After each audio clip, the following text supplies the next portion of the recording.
Franchement, Mélanie, elle m'a trop saoulée la semaine dernière, elle m'a trop embrouillée. Ah ouais, elle t'a dit quoi? Mais tu sais, je sais pas, elle commence à me dire ouais, franchement, tu me dois 300 balles. Attends, mais elle parlait comme ça? Non? Elle t'a dit quoi en vrai? Ah, elle m'a dit ouais, franchement, tu me dois 300 balles, rends-les-moi. Et tu lui dois? Ouais. Bah ta gueule alors. Bon, juste une petite intervention parce que j'ai pas le temps. Enfin, si j'ai le temps, mais sur les réseaux sociaux, quand tu dis que t'as pas le temps, c'est plus marketing en fait, c'est plus pro. Bref. Bah donc en fait, j'en ai marre de ma famille parce que là, il se passe encore quelque chose de type incongru, c'est-à-dire on comprend pas. Ma mère m'envoie un message de colère. Elle me dit mais sérieux, c'est quoi ce bordel dans ta chambre? T'as même pas plié tes oreillers. Non, mais là, j'abandonne. Plier des oreillers, c'est-à-dire.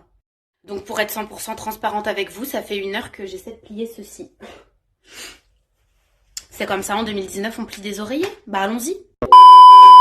On va être clair, j'en peux plus de la canicule. En plus, t'as des gens, ils en rajoutent, ces bâtards. Bah cet hiver, tu te plaignais qu'il faisait trop froid et cet été, tu te plains qu'il fait trop chaud. Bah oui, mais en même temps, l'inverse serait très con, non? Ils comprennent rien parce que je suis pas en train de leur parler de chaleur, je suis en train de leur parler de canicule. Comme disait mon pépé Jeannot, paix à ton âme, papy. Si la petite chaleur du Nord, elle t'endort, eh ben la grosse canicule, tu m'as compris. D'ailleurs, en parlant de papy, il y a Macron qui a dit qu'il fallait aider les personnes âgées à s'hydrater.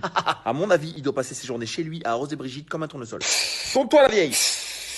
Oh le bâtard. En vrai, tu sais que c'est vraiment la canicule quand t'es à Leclerc et que tu dis attends, je vais chercher des glaces. Que t'arrives devant le congélateur géant et que tu fais enfer également quand tu dois prendre ta bagnole. T'as l'impression d'être une knacky dans un micro-ondes. Et le pire, c'est la nuit quand tu vas te coucher. T'as que 3 solutions. 1, tu dors avec la fenêtre ouverte. Mais tu dors pas parce que tu te fais défoncer par les moustiques, chiens de leur race. 2, tu dors fenêtre fermée. Mais tu dors toujours pas parce que t'as beaucoup trop chaud. Et 3, tu dors fenêtre fermée avec le ventilateur. Mais encore une fois, tu dors pas parce que t'as un ventilateur qui fait le bruit d'une tondeuse à gazon moteur V12. Si j'avais pas peur que les gens fassent des crises d'épilepsie, je me baladerais à poil, tout transpirant avec une casquette et un petit ventilateur dessus. Ah là là, je serais pas.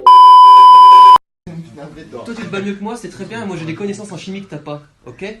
Frappe-moi, je t'empoisonne.